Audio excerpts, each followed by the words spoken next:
as the next queer feminist icon before biking to an audition and then sleeping over at her straight older boyfriend's place. She's aware that she's conventionally pretty and interested in complicating her looks enough that she feels unique and alternative, while also preserving her looks enough that she'll never have to face how this world really treats women it deems ugly. She's haunted by the fear that people don't take her seriously, but never interrogates whether or not she should be. The day I meet her, she flips her blonde hair, rolls her blue eyes, and complains.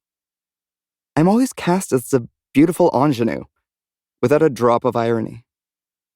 In a lot of ways, Sam is the person I dreamt of being when I was a tween, reading 17 magazine and living in my imagination as much as possible. I envy Sam's ease in life.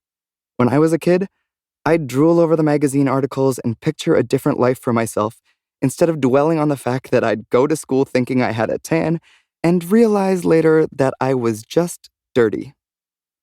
Nothing in 17 ever talked about cycles of abuse in families or criminal neglect, and I wanted to live in that world, free from violence and complexity, so badly.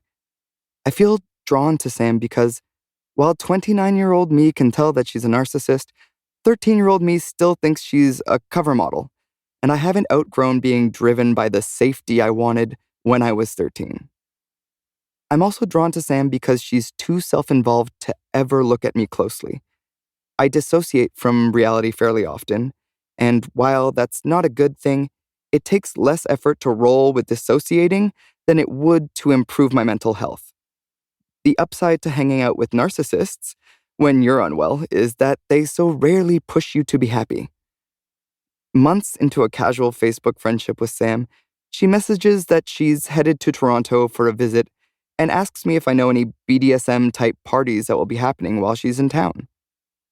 All of my Facebook friends know I'm a bossy bottom who likes sting pain, even if they have no idea what that means. My timeline is a smorgasbord of kinky TMIs. I make my sex life my defining characteristic online because, in my own ways, I also want to prove that I'm unique and alternative. Mostly, I crave an enticing way of telling the world there is something inside me that is not okay. My hope is that if my pain is titillating, maybe it will be worth paying attention to. Sam texts me that she's slapped someone's face a couple times during sex and thinks that might mean she's a dominatrix. I don't tell her how naive she sounds, or how often women like her expect me to facilitate their journeys of sexual self-discovery. Instead, 13-year-old me offers up a list of sex-friendly events and locations. I'm bi and kinky.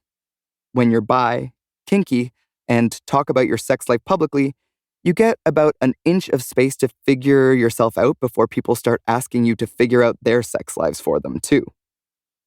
I want to tell people like Sam that I'm not a tour guide. This is just my life. I don't live to facilitate anyone else's self-discovery. But I'm also afraid that if I don't give people what they want, I'll disappear from their minds completely. It's a tension I navigate without elegance. I let in people who don't deserve it, then hate myself for it later. With Sam, I assume I'll show her around Fountain, introduce her to some people who are reliable humans, and that'll be it. I've been down this road with queer people like her before, the kind who say cishet like it's a pejorative, but are very comfortable using people just like the grossest cishet dudes. When Sam talks to me, I know I'm a vehicle, not a destination. Sam and I arrive at Fountain. We put on our club outfits. Sam dresses to impress in black lingerie. I strip down to skin and unkempt pubic hair and stay that way. I give Sam a mini tour, then she wanders off on her own, and I figure that I'm dismissed for the night now, that I've facilitated what Sam wanted access to. I join a line to try out a Sybian the club has brought in. A Sybian is like a pony-sized saddle you can attach a variety of dildos to. You slide whatever orifices you enjoy onto the dildos until you're sitting astride the saddle. Then you or someone else picks up the Sybian's remote control and starts playing with the toy's vibrate functions. Sybians offer deep penetration, with prostate and G-spot rocking available.